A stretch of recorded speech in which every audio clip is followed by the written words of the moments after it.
a very special year designated by the UN and the UN General Assembly to be the 2026 International Year of Rangelands and Pastoralists, recognizing the immense value of grasslands and the people who sustain these grasslands for food security, biodiversity, and cultural heritage.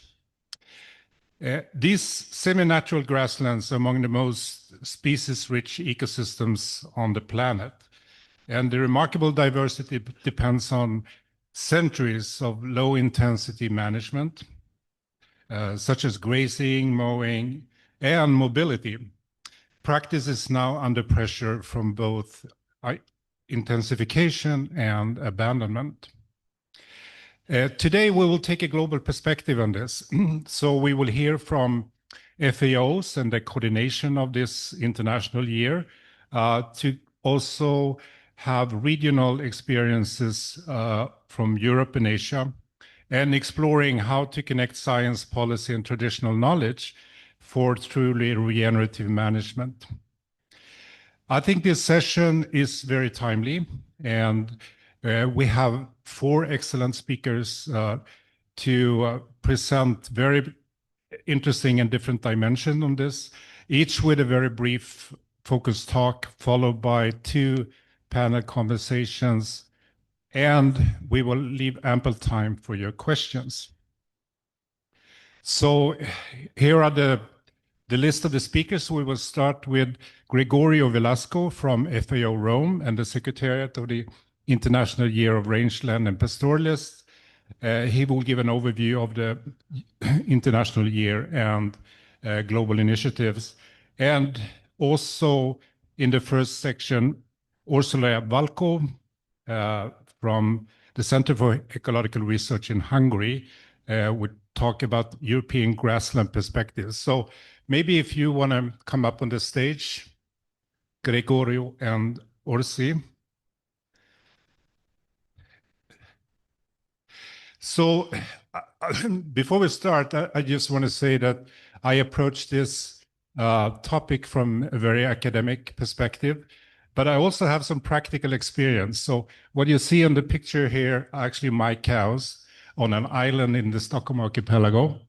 And they are actually the chief architects behind a very beautiful open cultural landscape with an immense species diversity and beautiful flower meadows.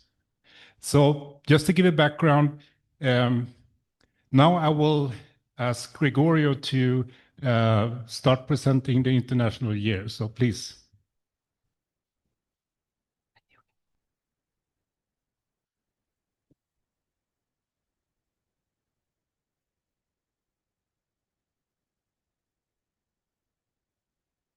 Hello, everybody. My name is Gregorio Velasco. I'm working at the Animal Production and Health Division at FAO headquarters, and I'm part of the group working to support pastoral system globally, and I'm secretary for the observance of the International Year of Rangeland and Pastoralists.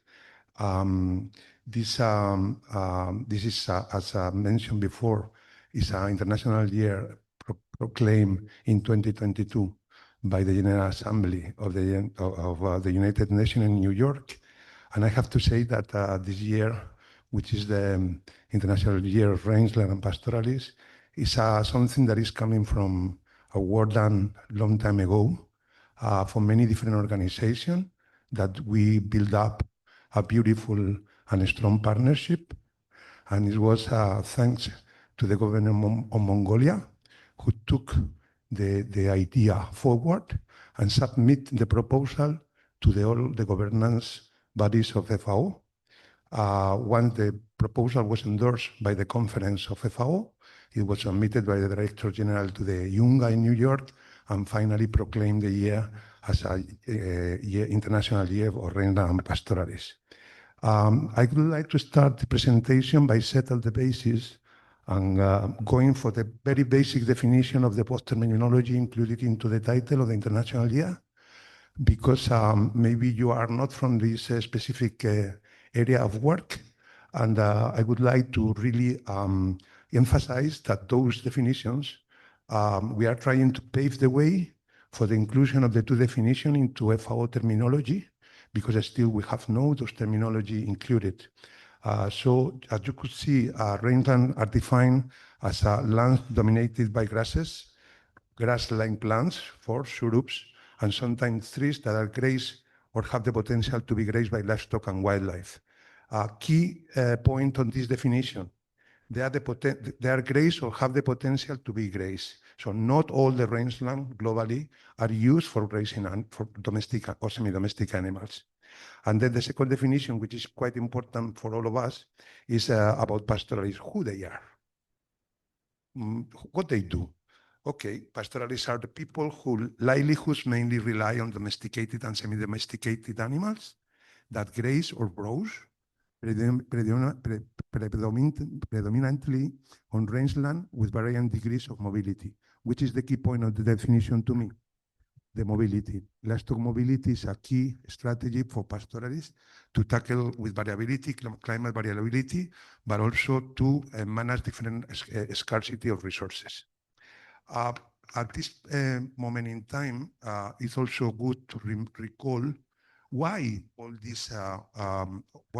this coalition of different organizations that they are going from global organizations like IUCN, International Livestock Research Institute, and all the other different global institutions together with the regional and national one, why they are focusing on this specific area of work on the rangeland and pastoralism globally, because still we can find these systems on almost 75 of the world's countries globally.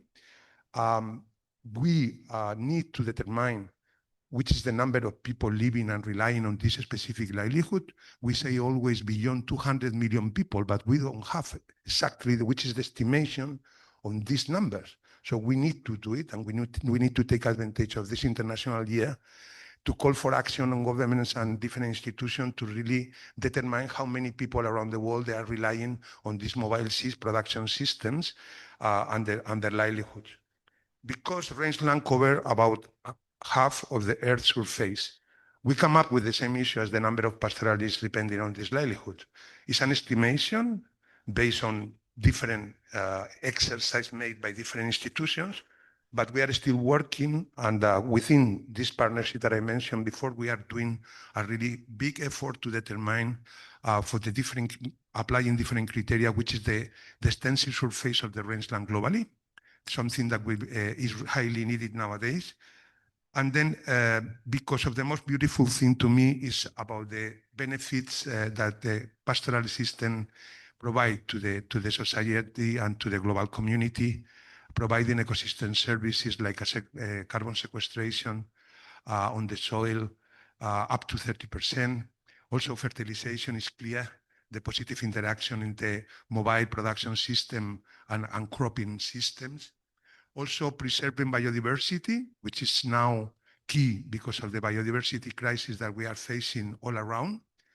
And for some of the countries in the world, quite important in the Mediterranean area, the prevention of forest fire.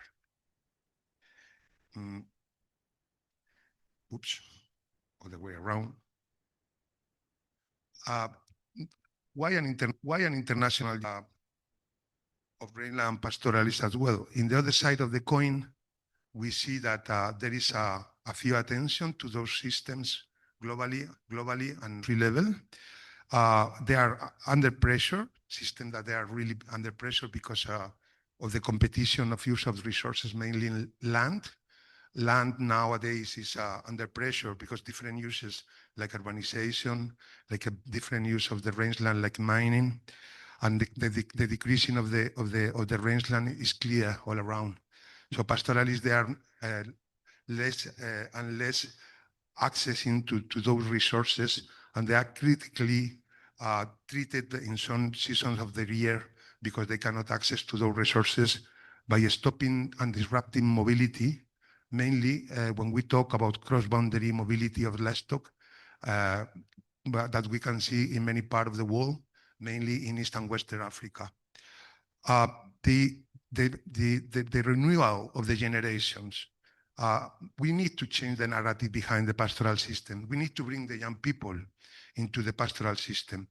We need to be clear that without young people taking the livelihood in their hand and really moving forward and improving using new technologies and involving new ways of doing, the pastoral system maybe will disappear.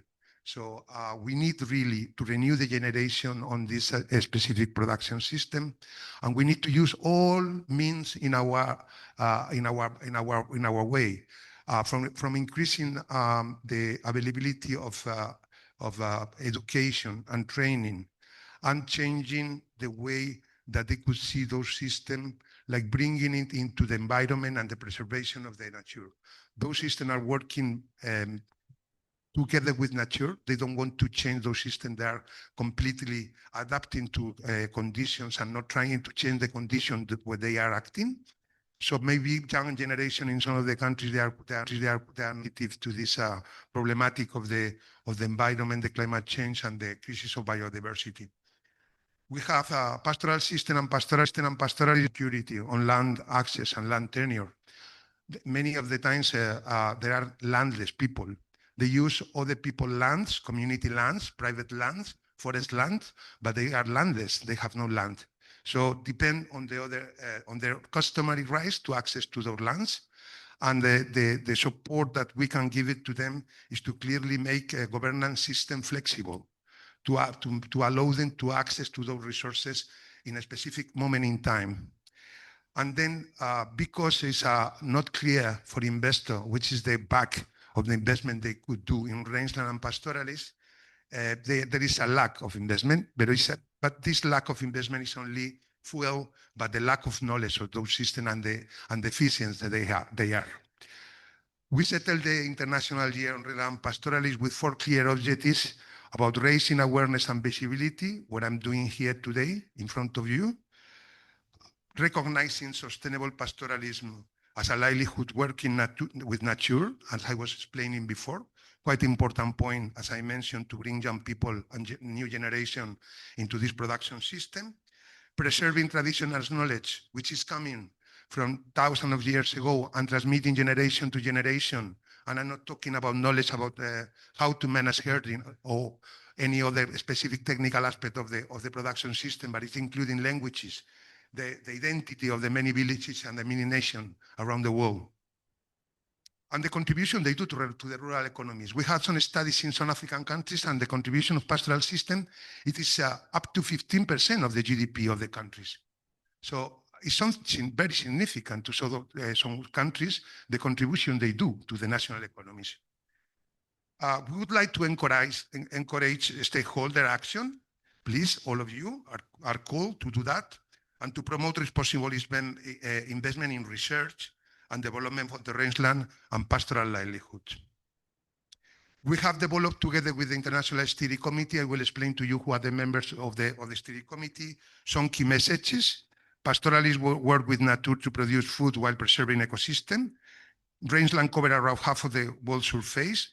Legislation and policies are essential to better support pastoral rights. Pastoral mobility must be protected to preserve healthy rangeland and to support pastoral resilience. Existing data gaps on rangeland and pastoral needs to be filled to guide better informed policies. And innovation, market integration, and locally adapted services can enhance decent rural employment and support pastoral youth and women. As I really short of time, I will call for an action here today with all of you, and to let us know how you can get involved on the International Year by bringing and identify the gaps in your work to be filled by the research community, by integrate the teams of rangeland and pastoralists in events and initiatives that you are planning for the 2026. If it is possible, to use the visual identity that you can find into the website with all the panoply of different communication material that we develop at FAO and we are sharing for all of you to use, and to participate in some of the forthcoming events that the global community is organizing around the world. I think I'm on time with this, so I really thank you, and this is a call for action from all the institutions involved in this event. And if any clarification or further clarification is needed, don't hesitate to contact me, and I will be participating in the dialogue after the presentation. Thank you very much.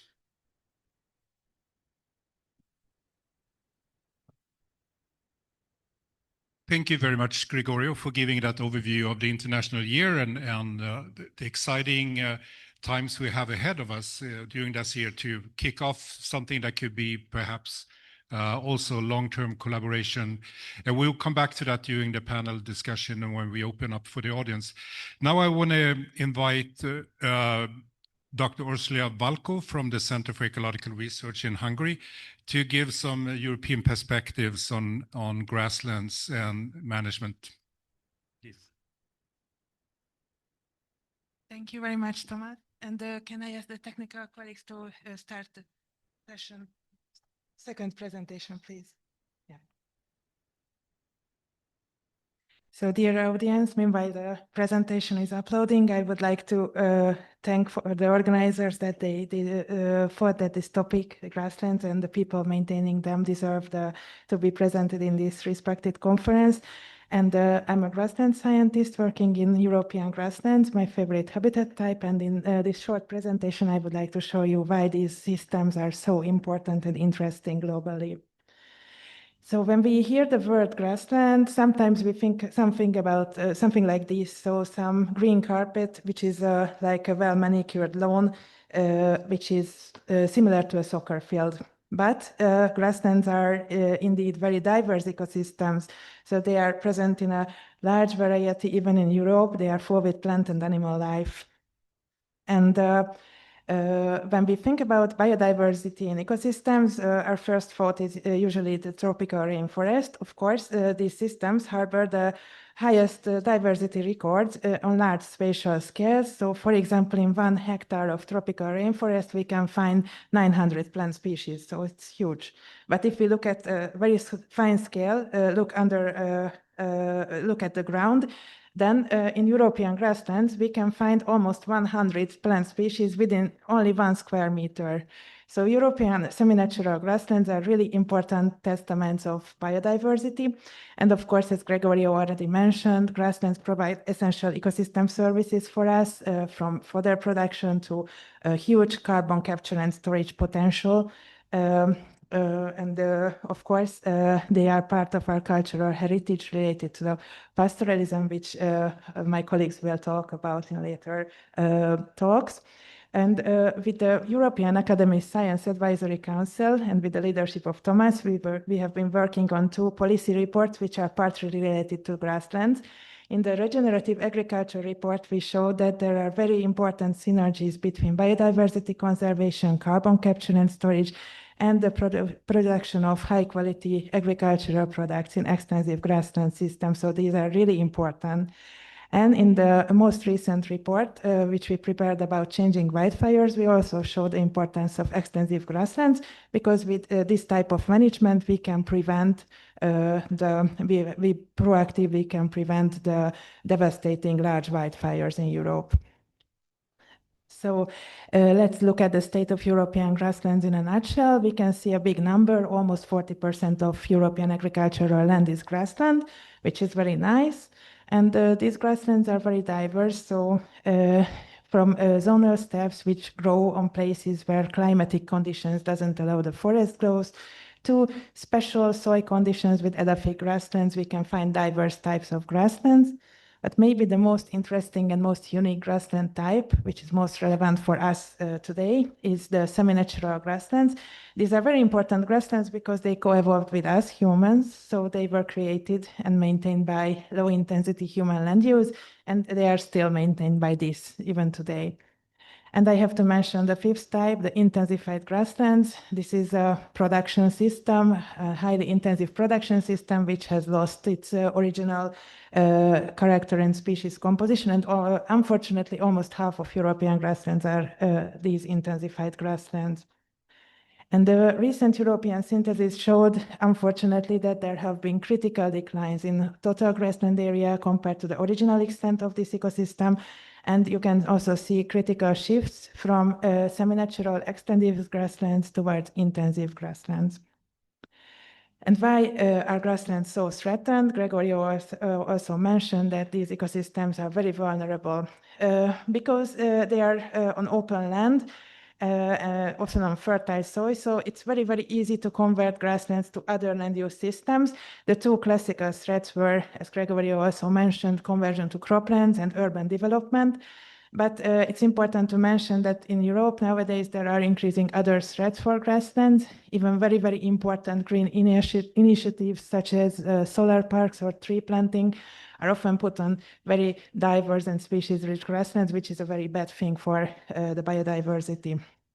And we have to mention that most of the global and European large policies for conservation and restoration of the ecosystems are focused largely on forest and doesn't really recognize grasslands. So neither the CBD nor the European biodiversity strategy or the Bonn challenge, they don't really care about grasslands. And a lot of researchers has called attention to this grassland blindness, such as this recent article in Science, but unfortunately this huge policy gap remains with us. As I mentioned, grasslands co-evolve with people, and there are some very important low-intensity traditional land use practices with which people have been maintaining the grasslands since millennia. Most important two practices are mowing and grazing, but there are other ones, and these practices help us to maintain the biodiversity, the structure, the environmental heterogeneity in our grassland systems.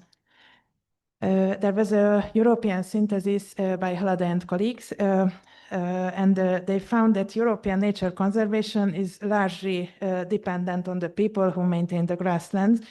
In the analysis, they found that there are more than 60 Natura 2000 priority habitat types that depend on extensive management by grazing and mowing. So European conservation really needs people who can maintain our precious habitats. And you can see this very nice and informative figure of Shipley et al. And you can see that grasslands covered with people, and there are those traditional management practices that can maintain the outstandingly biodiverse grasslands. This is in the middle of the figure, and this is the ideal state. But we face a lot of challenges nowadays in Europe, and in many places, these traditional management practices are not feasible anymore.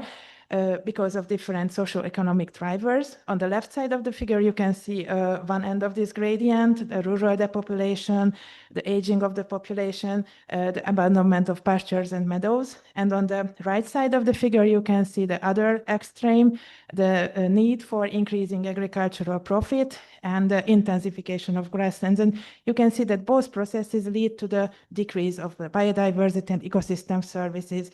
So if we want to have our nice, diverse, and multifunctional grassland, we really need to focus on the middle of this gradient and to promote the traditional management. But for this, we really need policy support for both the grasslands and the people who maintain them. It's very, very important.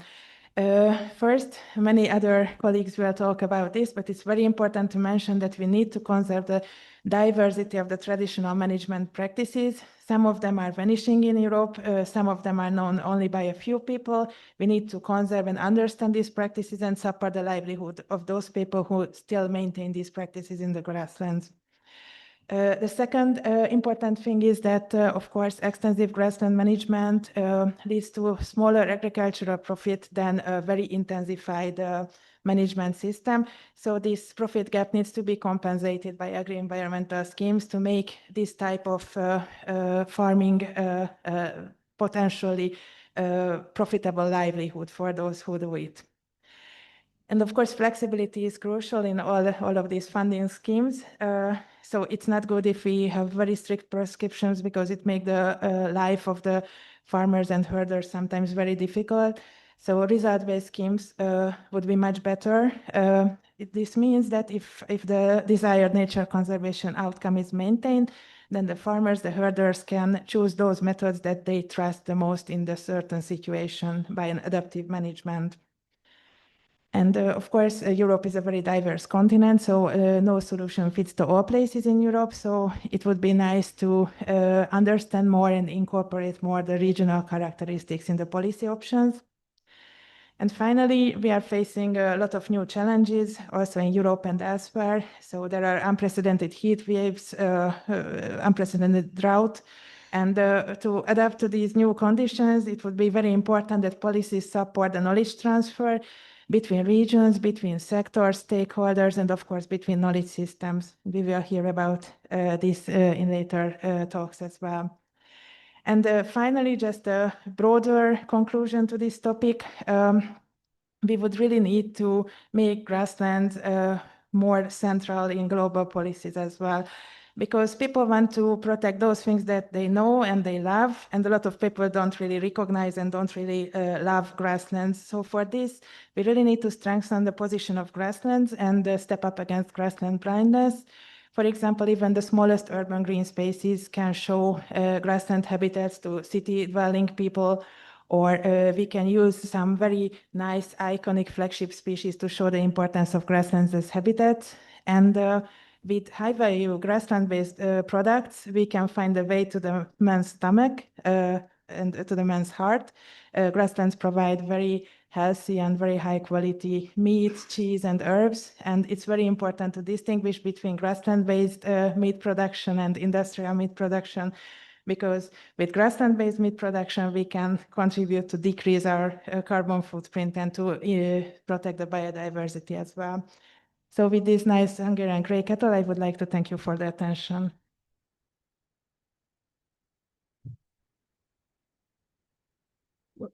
Thank you very much, Orsi, for that. So now we will spend a little bit of time on reflection on quite a lot of information that's been presented by Gregorio and Orsi here. So I think I want to start with Gregorio. So in your view, how could this International Year of Rangelands move beyond awareness to concrete policy and local action?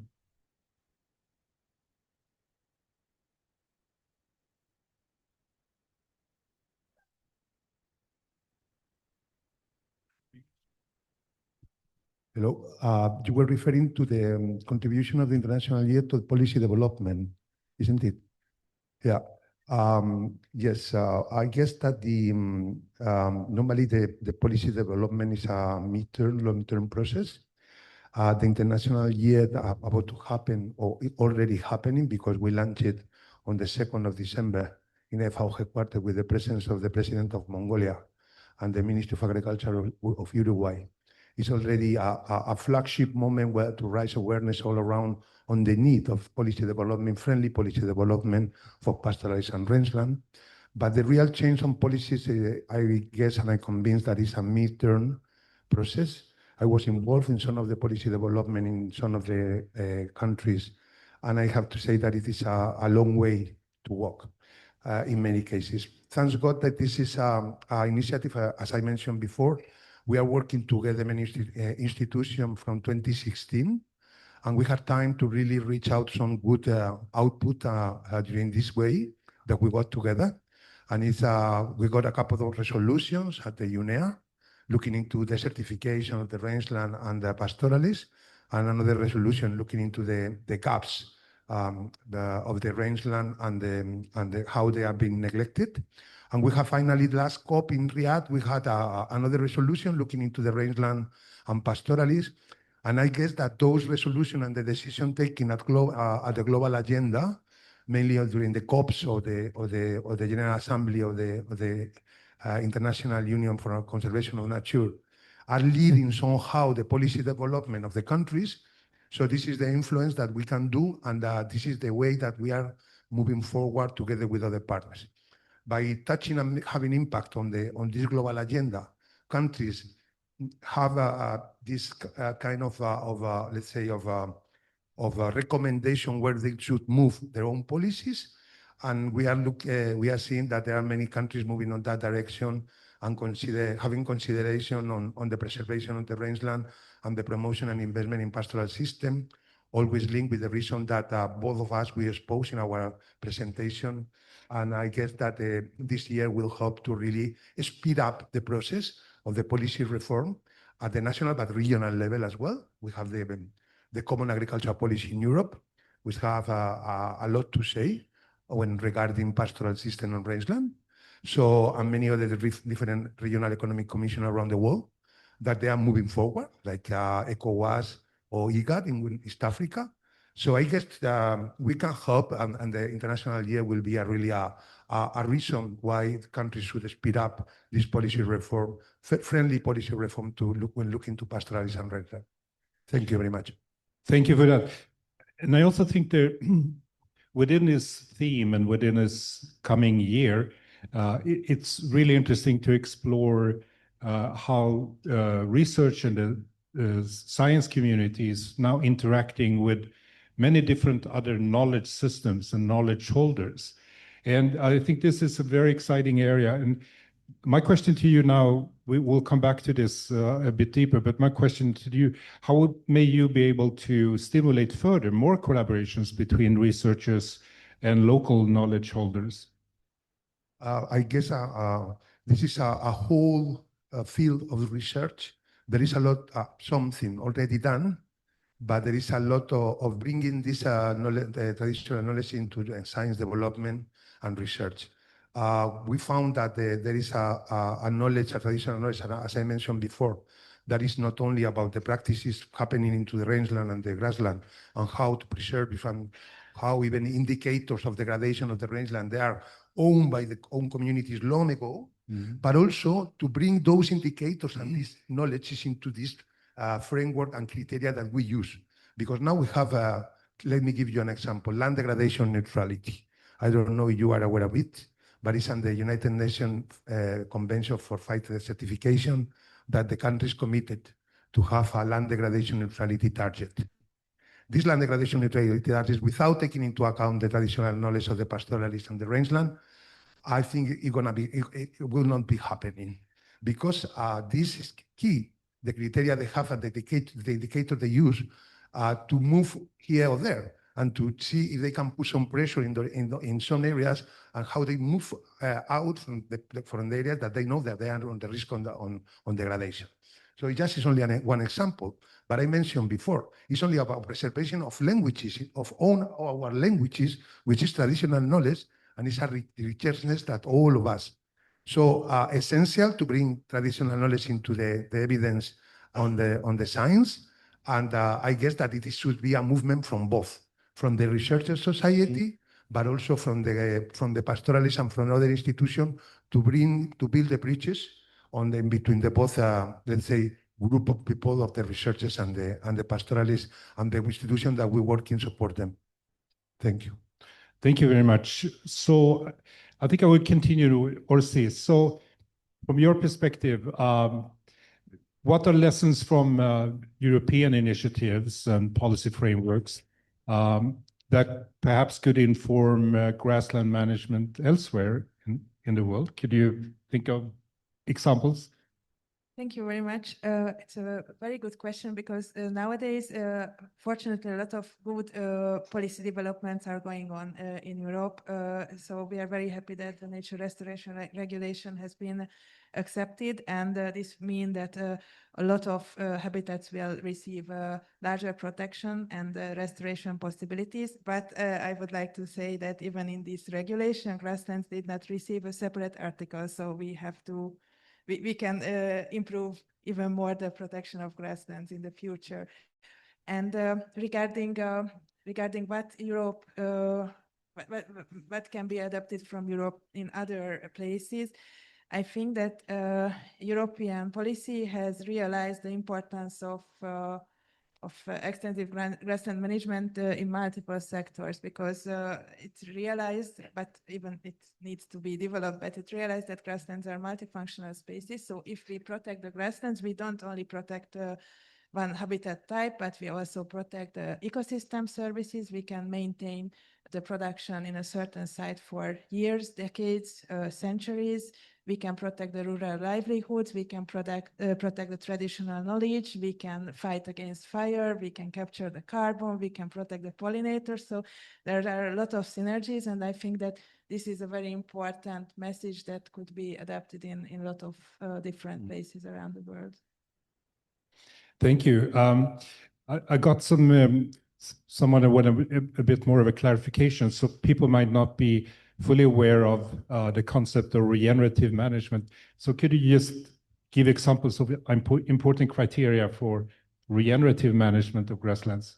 Yes, so the regenerative management is a very broad concept, but the main essence is that while we're producing an agricultural product, we still conserve the soil diversity, we still conserve those ecosystem services that are not the production services, but regulating and supporting and cultural services. So we can maintain the agricultural production in a certain site in a sustainable way in a long term. So this means that, for example, extensive grazing management, which allows enough time for regeneration in the grasslands and can maintain the biodiversity, perfectly fits to the concept of regenerative management and regenerative agriculture.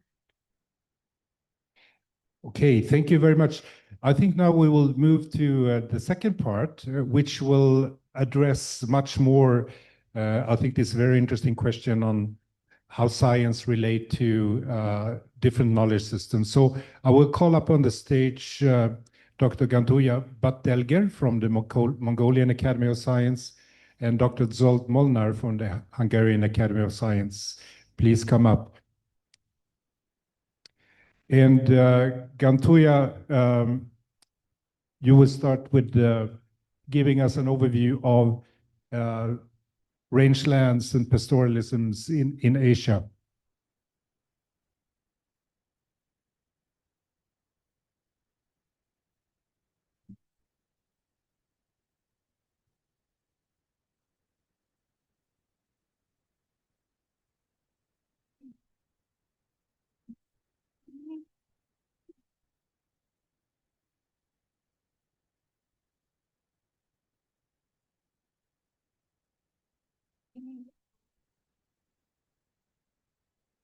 Of my presentation, it's 3.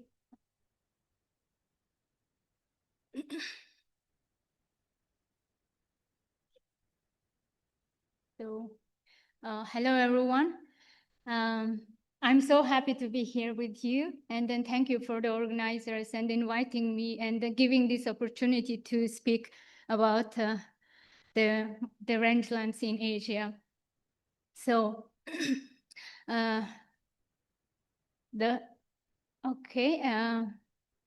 so in Asia, the rangelands stretch from the vast Mongolian steppe and Tibetan plateau and to the desert of Central Asia and the high Himalayan pastures.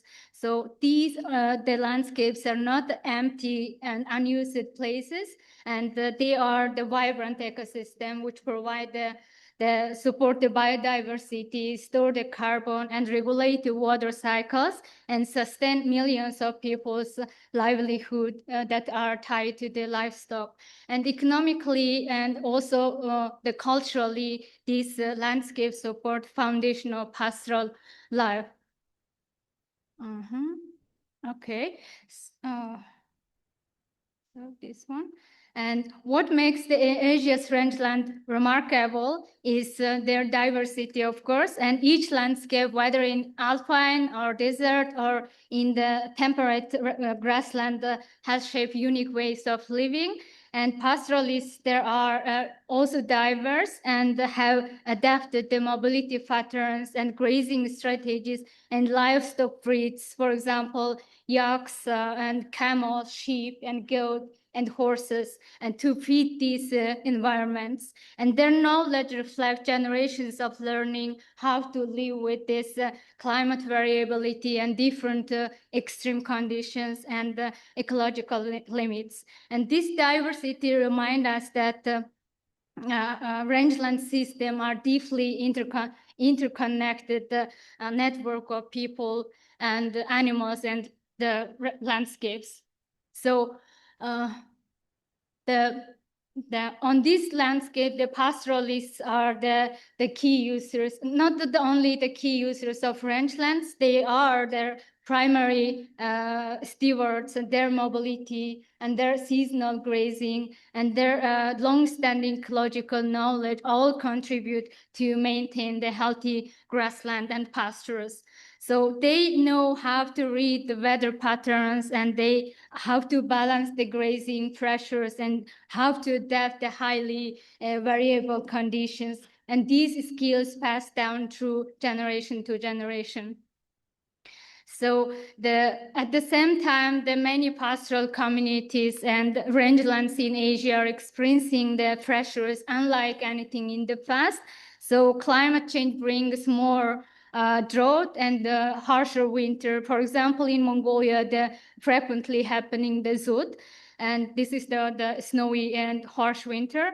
So also the development and mining and the fencing restrict the mobility that sustainable grazing really depends on. So policy shifts also often encourage the settlement and commercialization, and which can undermine the traditional knowledge system. So in many places, herders are often blamed on when the overgrazing or pasture degradation occurs. It's not because their knowledge, they have a lack of knowledge or responsibility. It's because their ability and right to move has been restricted. So, and let me briefly say one example from Turkmen Sahara region in Iran. And this study is made by my colleagues from Iran and Hungary. So the herders there have very detailed understanding about ecological change, like other countries' herders. They describe the declining plant species and increasing the soil salinity and more frequent droughts.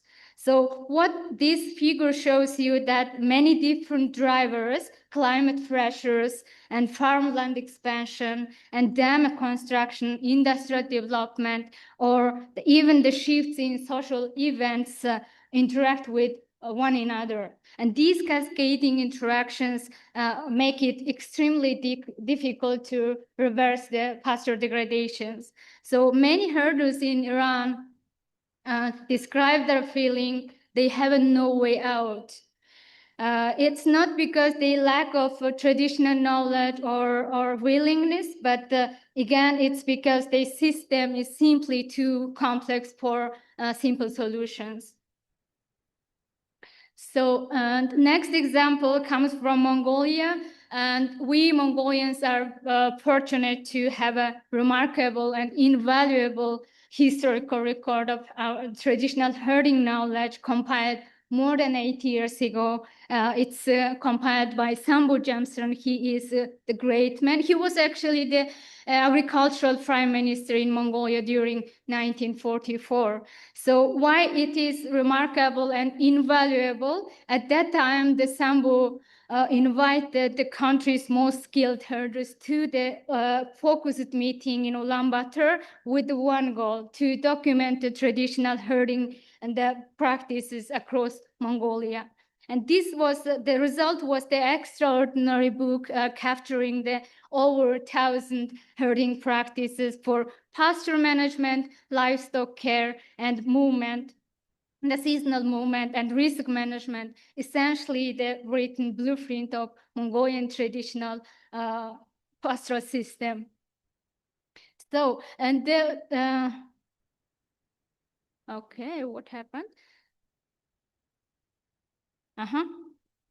So, using this book, we compared our 80 years old herding practices with what herders practice today. What we found is encouraging and concerning at the same time. The herders are still agree with almost all the traditional herding practices Sambu documented, and herders recognize their value and relevance. For example, on this slide, you can see this first green line shows you that herders agreed all those practices. But the last line shows you that this green, the red means the partly, for some of the practices are not followed today.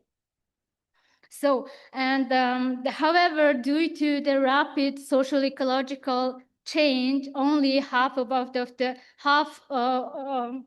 these practices are implemented today. And as this gap widens, the it becomes clear that maintaining the traditional system that used to be resilient is increasingly difficult in today's world. So, despite these challenges, there are real opportunities ahead. We have to consider to revive the traditional knowledge, for example, the mobility and seasonal rotations that are now recognized as a highly effective and smart, climate smart strategies. And also we need to strengthen co-management when government, researchers, and local communities work together. The policies would become more responsive and equitable for everyone. And also we need to use the digital tools and innovations together with the traditional knowledge. And it can be helpful to get the weather alert and early warning system, and or maybe GPS are helping the herders to make a more informed decision, enhancing the traditional knowledge rather than replacing it.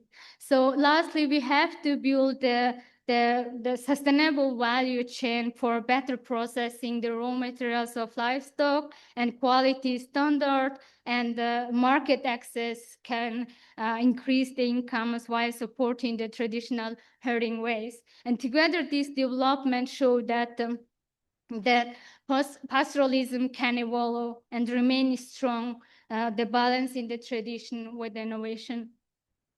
So my last message is the pastoral system in Asia are dynamic and knowledge-rich socio-ecological system.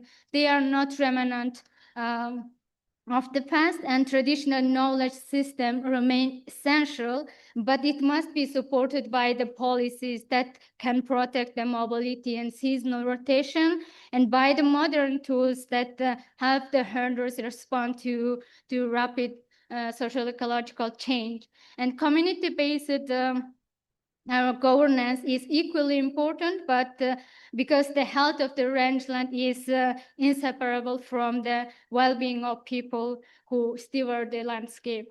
So Mongolia's experience showed that the locally grounded and holistic approaches can support both landscape resilience and pastoral livelihoods. And pastoralists are not the challenges or obstacles to be managed, and they are the crucial partner in shaping the sustainable rangeland management. And thank you, everyone.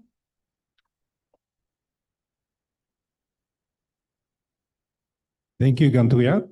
So I will now ask Dr. Sol Molnar from the Hungarian Academy of Science to continue. We will dig a bit deeper into this on different knowledge holders and how science interact with different knowledge holders and co-production lessons. So please, Sol. Thank you very much. I brought some more bells because this conference is very often about knowledge and communication. And as you heard, the two Hungarian big bells we used to bring you in, those are tuned bells to have a harmony. These bells are from Macedonia. No. Those were for cattle, and these are for sheep. Okay. This is a type of knowledge about what science knows very, very little. Because to understand the communication ability of these bells, you need an animal scientist, a communication expert, a metal physics expert, a folk musician, a sound scientist, and 3-4 more others, because these bells are used to manage a group of animals on a piece of grassland. And believe or not, none of the scientists in the world studied the communication ability of these bells in detail. And I asked our most professional scientist, AI, and AI knows very, very little which means that the published knowledge about bells is very much limited. And why is it limited? Because none of us as scientists is interested in that small part of this knowledge which belongs to our discipline. So my presentation will be about these hidden knowledges of humanity, and it depends how you define science. But one of the definitions of science includes all disciplined knowledge of humanity. And then we have Western science, and we have other sciences like traditional knowledge. So let's start with a historical understanding, my understanding of knowledge and knowledge generation. So we are in a multiple trouble. We are in a polycrisis, we agreed. But why we are in this polycrisis? Because we want to be efficient. Even in this conference, we are speaking about efficient diplomacy, efficient communication, efficient protection of people. But efficiency always brings short-sightedness, because we can only measure efficiency in the short term, and the long-term thinking is marginalized during the last 200-300 years. Enlightenment from the 18th century, we marginalize knowledges that do not belong to science.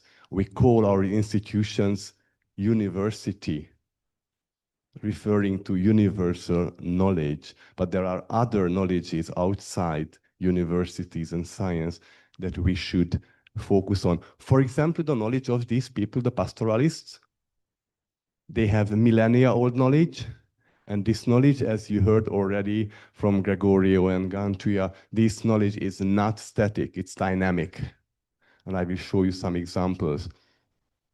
But they cannot adapt any more efficiently or well, because the changes are too rapid. And if changes are too rapid, an old system is unable to adapt. But we force these changes in our world, and we ask herders, please adapt, please adapt. In the developed countries, we call climate change, and we ask the African or Asian pastoralists to adapt, please adapt to the climate change we caused with our industries. Some personal background. I was born into a forester family, and my father told me that I plant forests for my children or grandchildren. And that's what he did. And me and my son are ecologists or conservation biologists. But look at the small guy there, 2 years old. And he will retire around 2092. So this story is in the 21st century is in our family, probably also in your family. Your grandchildren will retire at the end of this century. I know that many of you visited Budapest in November because we celebrated the establishment of the Hungarian Academy, which was established by a noble guy whose one of the most famous sentences of him was that I strive to bring the good old knowledge together with the good new knowledge in the present time into a handshake. He didn't call it knowledge co-production or inclusive science, but he aimed to bring old knowledges and new knowledges. And we have the methodology for that. So we have the approaches and the methods how to bring non-scientific or non-Western scientific knowledge into decision-making, into assessment of our nature, our resources. This is just some of those papers that already show the long-term experience of knowledge co-production. And the global fora are doing it. It started in the Rio Convention, Biodiversity Convention in 1992. They brought in the importance of traditional knowledge into the decision-making about biodiversity. IBES is in the front line, the Intergovernmental Panel for Biodiversity and Ecosystem Services. IPCC is much behind. very much behind, but catching up recently. And the International Year of Rangeland and Pastoralists is coming next year. And in that global process, knowledge co-production is already in the center of the program and of the year. Okay, so pastoralists are knowledge holders. They are not scientists in our understanding in this room, but they are knowledge holders and they are experts. And experts on something which is very important for us in the near future, uncertainty and variability, because our systems aim for stability. But pastoralist systems adapted to uncertainty and variability. And that's what we have to learn from them. So we are the students. Scientists are the students. I show you some of the students of pastoralists. They are famous scholars, but they worked with the pastoralists as with the teachers, and they tried to bridge science and traditional knowledge. And what Gregory also already mentioned, mobility is very important, because if you have unreliable resources, uncertainty, then you have to find your resources. And that's what we always need to do when uncertainty comes. But you can ask, if the pastoralists are so diverse, landscapes are diverse, management systems are diverse, where to learn from, whom to learn from.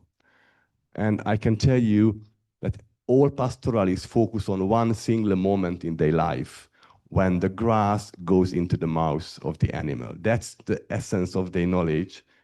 And that's what Thomas mentioned regarding his island and his cattle, that's the moment. What is eaten by an animal and what is not eaten. And this is only 2 seconds, but it's slow down.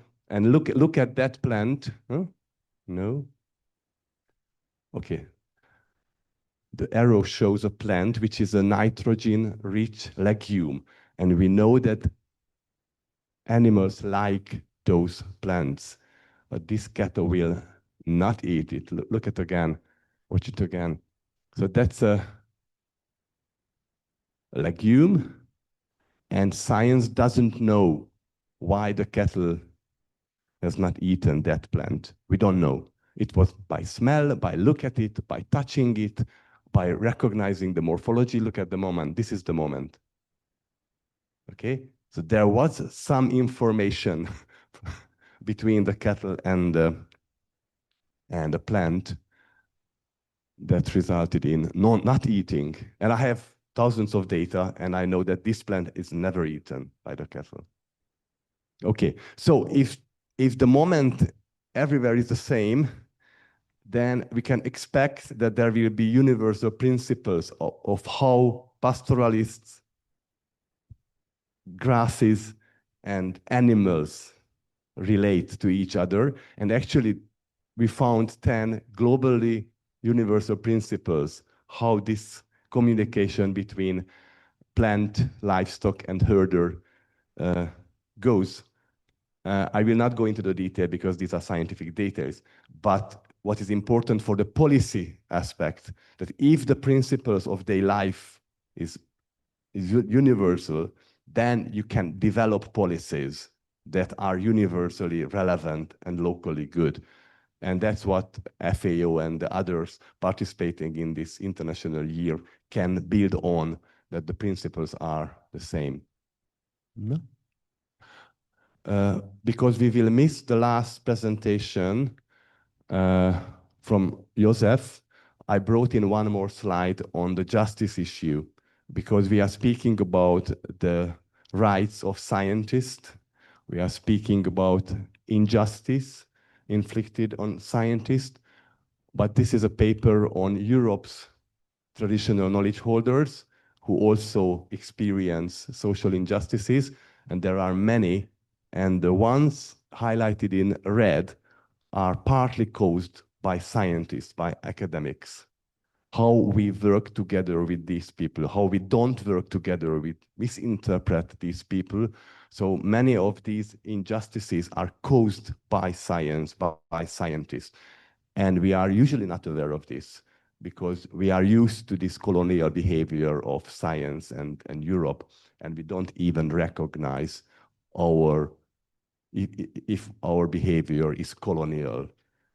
We are doing it with goodwill, not with bad will, but we don't recognize this. And okay, let's finish also with the bells, because there are big knowledge gaps.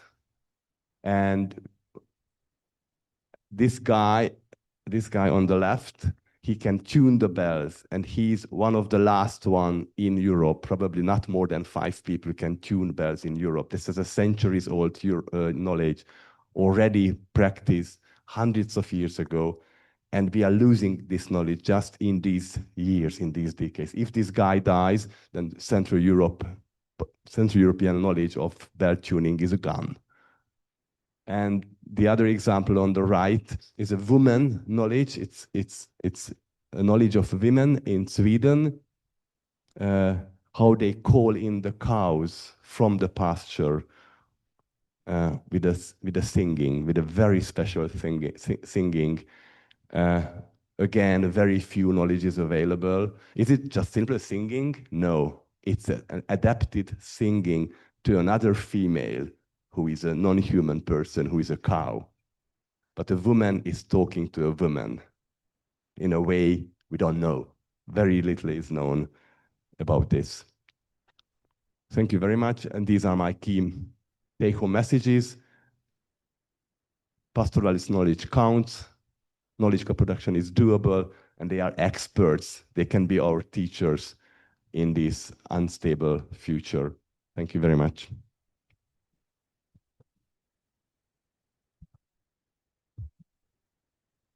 Thank you, Salt. So I think we will have some reflective questions here and then invite the audience to also ask some questions. So I will start with Gantuya. So from your experience in Mongolia, how can scientists and local knowledge holders collaborate and even co-design solutions?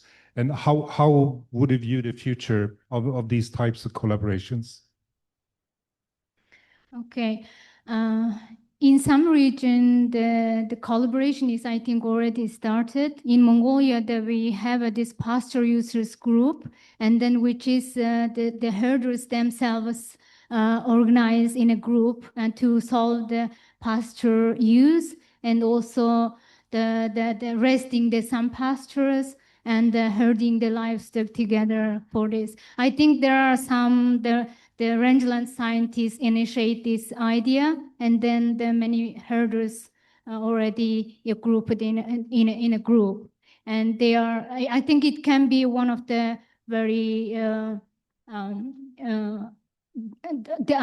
one of the great way to manage the pasture issues, because in Mongolia the livestock number is increasing more and more, and then there are many issues could raise. So, and then other thing is like also there are some joint planning, and some scientists invite the herders to plan the natural risk. How can we use they can schedule the grazing areas and designing where to graze when, and then they can also make some the pastures for the resting in some period. I think this is crucial step in Mongolia. And then also there are one thing is like the scientists also teach they wanted to collaborate with the herders in a collaborative research in the field work. They are teaching the method to the herders, and then they are, or sometimes the scientists give the cameras and then other stuff to the herders, and then collect the local data from the collaborative way. So, thank you. Thank you. I will continue with Salt and on the same theme that you emphasize mutual learning between scientists and herders. But what does genuine co-production look like in practice? Could you give some examples? Yes, humbleness. So if you meet a pastoralist who is knowledgeable, then he's just not educated in a way we educate our students at university. He's educated in a different way. And we have to respect other knowledges. Science aims for validation, reliable knowledge, but many of the traditional knowledges cannot be validated through scientific techniques because they are more long-term and more complex. Social ecological knowledge, where you need 10 different types of disciplines to validate certain knowledges. But those knowledges prove their validness because of the centuries of use. So how you validate something? Is it a test-controlled experiment, or it is life which validates knowledge? And this is not easy because there are outdated traditional knowledges, there are wrong knowledges or beliefs that have no real knowledge base. But what I learned personally from herders, if I don't understand the knowledge, what they shared, I have to keep listening and watching and observing, because after 2 years, I realized what was the knowledge behind, because the wording they are using is very often difficult to understand, but it doesn't mean that the knowledge is not valid. It only means that me as an academic scientist is not able to verbally communicate about this knowledge. Also, Salt, a follow-up. So in the previous session before this, we heard about at-risk and displaced scholars. But how would you view local knowledge holders? Are they not often also at risk, marginalized, and sometimes displaced? Yes, for example, the Maasai herders, we promised them that we will translocate them from the Serengeti National Park, and we promised them that we will never translocate you again. And in recent years, they are again being translocated to another landscape, which is already full with people, because we want to protect nature. And me as an ecologist, I fully agree that we need national parks and we need to protect nature, but who will pay the bill? Those people who degrade nature in certain countries, or those people who actually kept that nature we want to protect? And you know, when you are sitting in another continent, then you don't see the details. But when you go there and see the house of that activist who fighted for their rights, and the house is not anymore there because it was burned by authorities, and sometimes even financed by the European Union, because the European Union doesn't know what happens in the field. So these knowledge holders are also at risk and displaced, and because they are knowledge holders, we can call them scientists.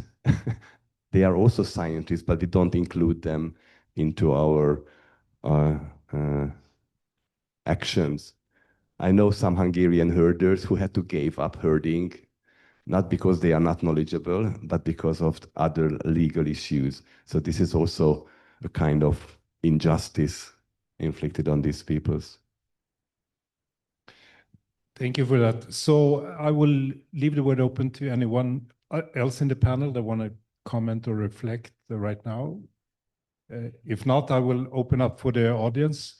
And you could ask questions to anyone in the panel. And we also have, I think, online questions coming.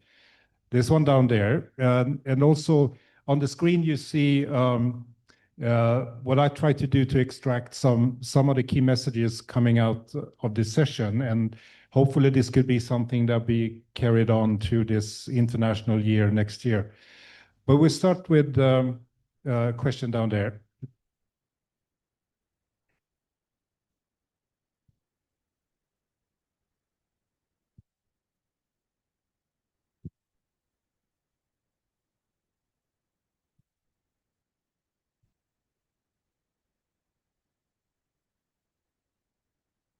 Hi, Helle Porsdam, University of Copenhagen. Thank you so much to the panel. I mean, you are bringing up issues, I think, that are coming to the fore more and more when we talk about what science is, what cultural heritage is, and when the two come together. As somebody not in your field, I have, I need to eat this apparently, okay.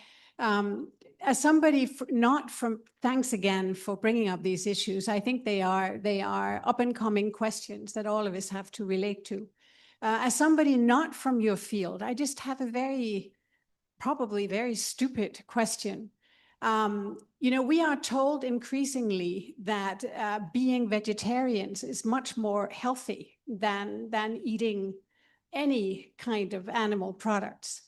So how does vegetarianism and wilding and certain other things we are told about, how does that work with your view of pastoralism? Who want to answer? Orsi, perhaps?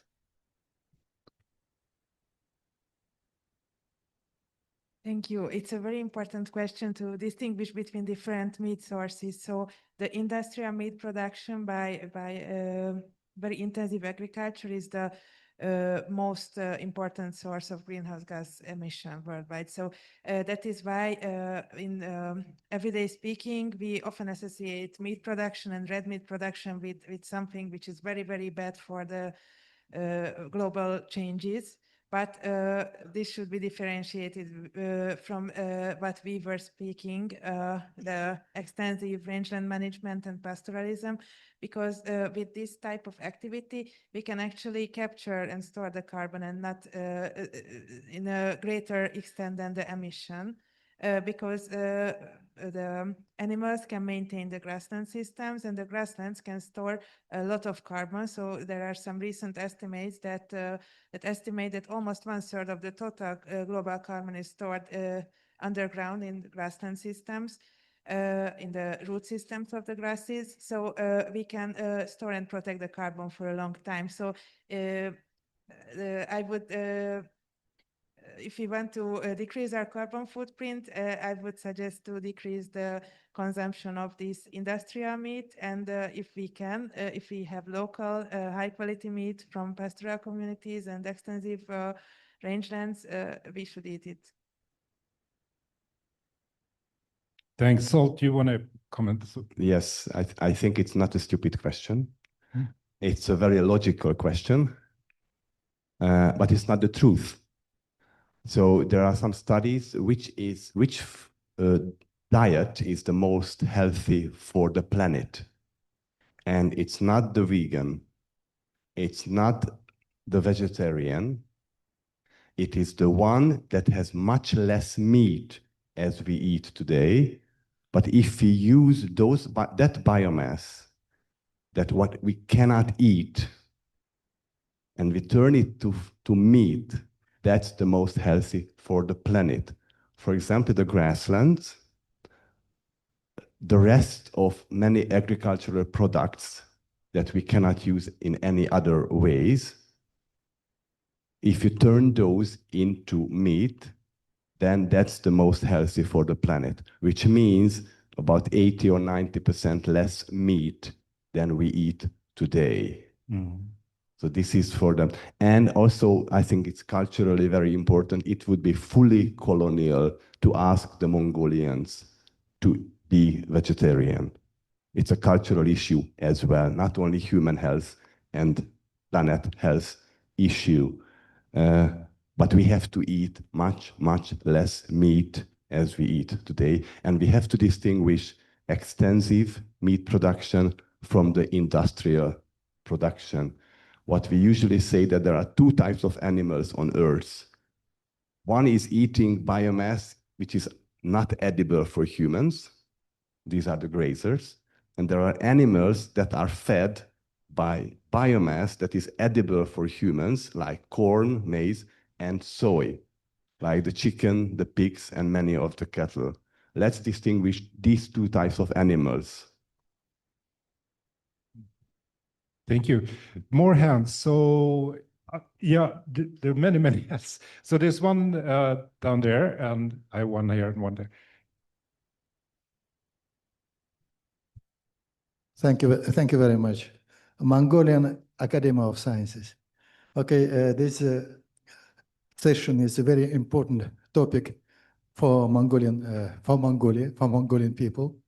You know, there's two presentations was dedicated to Mongolian. There's pasture and the rangelands. And I'm not asking questions. It's my just comment, I will say. And this International Year 2026, it was initiative of Mongolian part.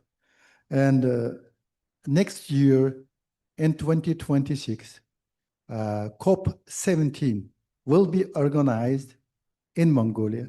It's a huge political event organized, supported by United Nations, and will be hosted by Mongolia.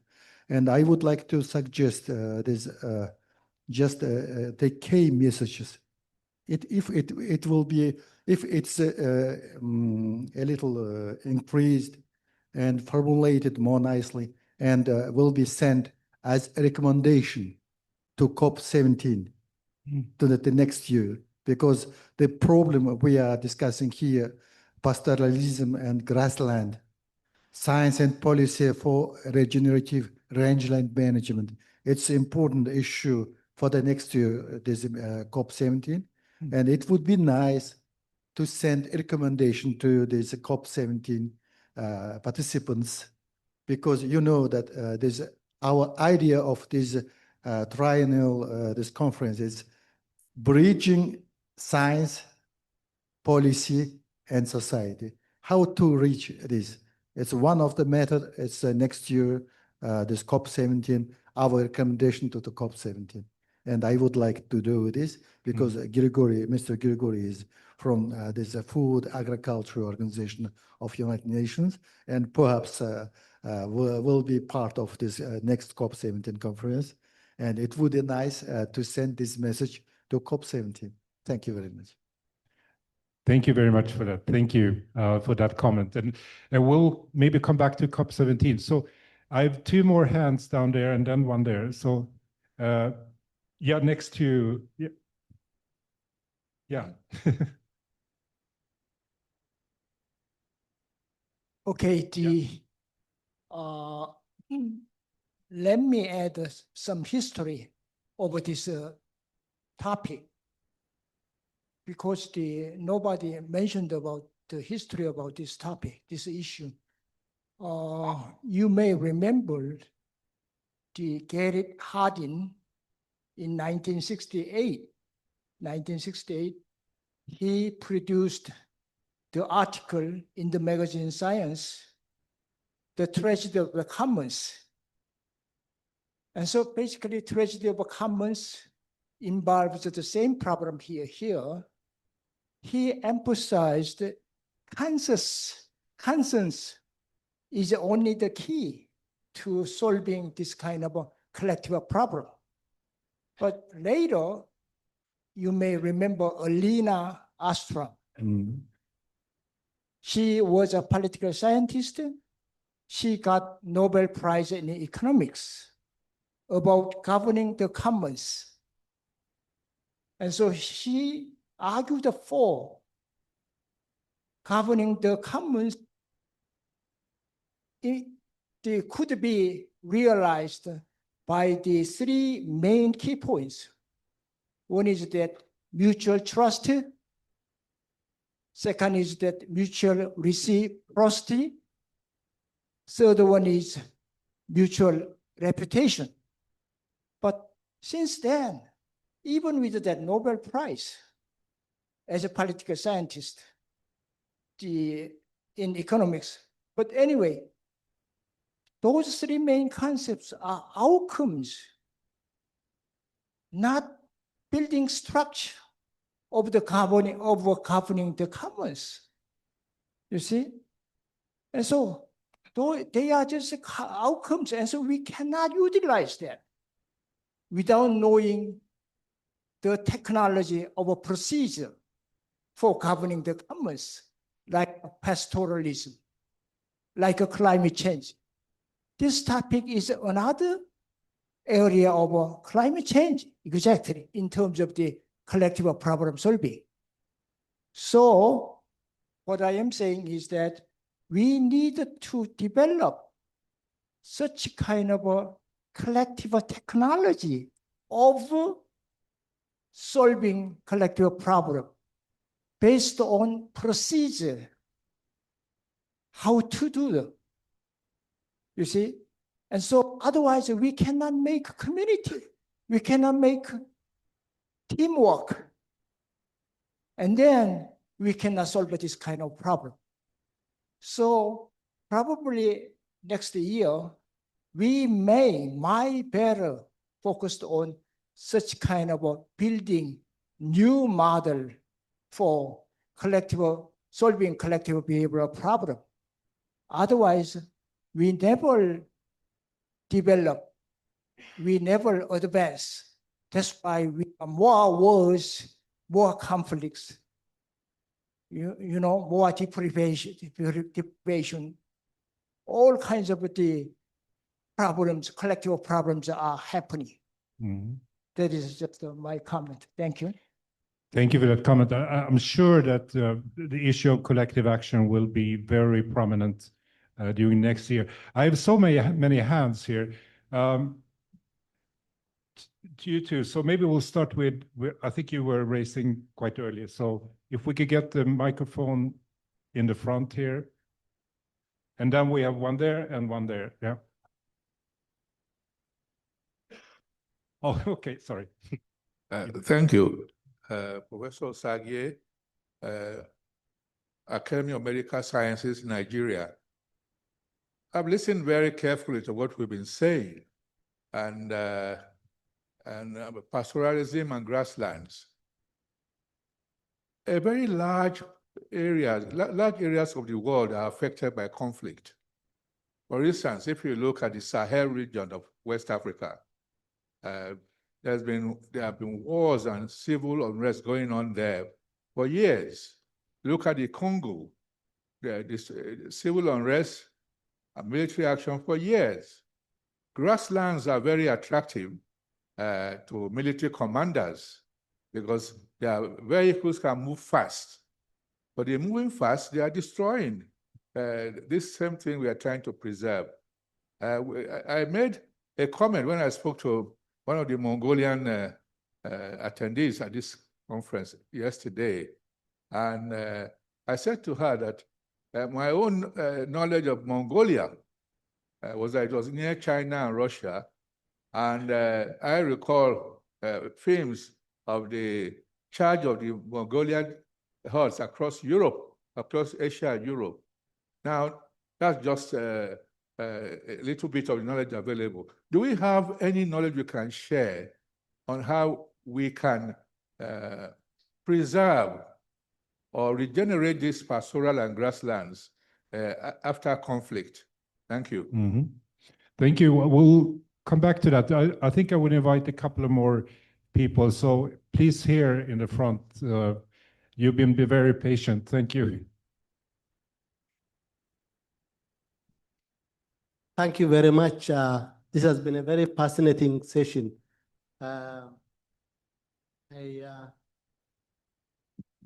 It's a bit frightening to think that some of this unique knowledge could be lost. Could you keep the mic closer to the mouth? Yeah. Okay, good. It's a bit frightening to think that this unique knowledge could be lost. On the other hand, it's also gratifying to know that next year has been designated as a year for pastoralism and grasslands.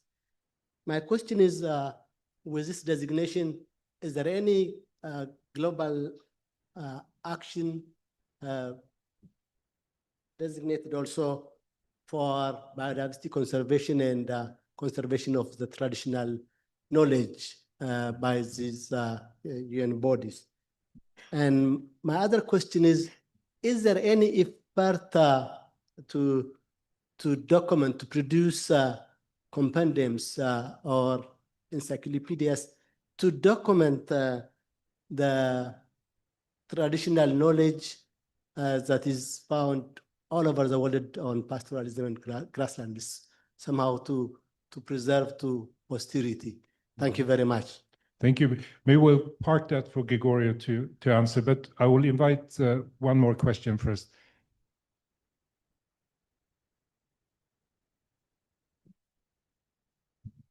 Yeah, thank you for the floor. Maybe it's a stupid question also I want to ask. Comparing, like, let's take the example of cow, which are raised in farms and who don't really move from long distance, and those from pastoralism and so on that can move from very, very long distance within a day. Is there a difference in terms of quality of meat and then also the quality of, I don't know, benefit in diet? That's my stupid question. Mm-hmm. Thank you. Thank you. We'll pick that up, but maybe we'll now round up and Gregorio, if you're prepared to respond to the question about the International Year and knowledge. I don't remember quite well the question, but I will address the two of them that I remember is the one from our colleague from Nigeria and how to restore rangeland and grassland after a conflict. And I guess that first of all, the analysis of the conflict should be made in a way not so simplistic as we used to see on the newspaper. We never talk about a conflict in between farmers and herders. There are intra-community conflicts that happen all around the world, and herders and farmers are not an exception. It's just only that. And when we do analysis to change policies, I guess that the analysis should be much more complex and bringing into the analysis much more different aspects. We cannot look only in one simple way. And one way of restoring rangeland and grassland in some areas where conflicts happen is to restore, coming back again to the traditional knowledge, because we need to reestablish the customary and traditional governance system that the community they had for thousands of years. So we cannot think that the modern society bringing some law and legislation they will solve the problem when they solved the problem from thousands of years before. So this is the first point and the answer to you from Nigeria. And then you were talking about the traditional knowledge and how the compilation and capitalization of traditional knowledge happen. And there are some cases where, yes, there is I remember some of the colleagues from UNESCO working on the East Africa countries and compiling traditional knowledge on how pastoralists tackle climate change based on the traditional knowledge they have on the rangeland. And there are also some exercises made on the identification of those traditional governance systems that I was talking before. And I think it's quite essential to identify those customary and traditional governance systems on the rangeland and to respect them and to take it into account and to bring them into international law and policies. This is how we can make bridges in between traditional knowledge and policies, taking into account this governance and customary governance system of the rangeland. Thank you. Thank you. I think in view of time, we need to round up, and now we are standing in between you and the lunch. So I think I will just give everyone an opportunity, starting with Zsolt and then Katunya, Orsi, and Gregorio, to very shortly, you would express what would you see as important steps to take during this International Year of Rangelands and Pastoralism? Zsolt.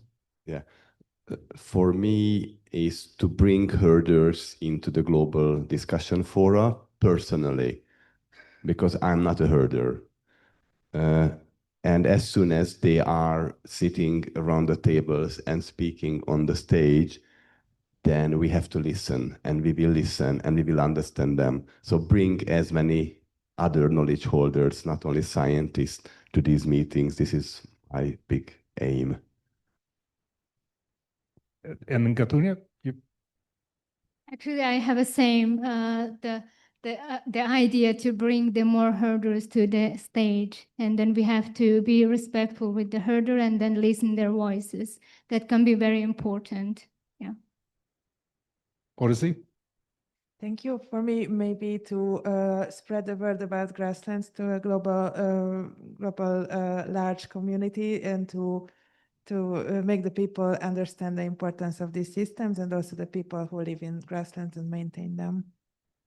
Wow, it seems that we agree before, but not. Huh? This is spontaneously, but I will go in the same direction, and that's the reason why I came here, because we used to do this kind of conference among the people that we are already convinced about the benefits of the pastoral system and rangelands have. But I wanted to reach out at the public and general audience, because I'm sure that if we send a key message, clear key message, they will understand.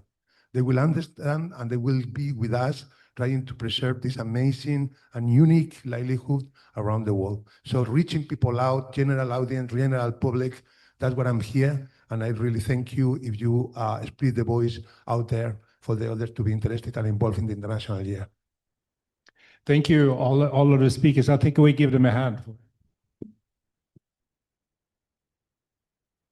And I myself also, I look forward to the next year, and maybe this will be a very exciting starting point for when the research community really seriously start to engage with other, in a respectful way, engage with other knowledge holders for a mutual benefit. So I'm looking forward to the next year and to the development of this topic here. So thank you very much for participating.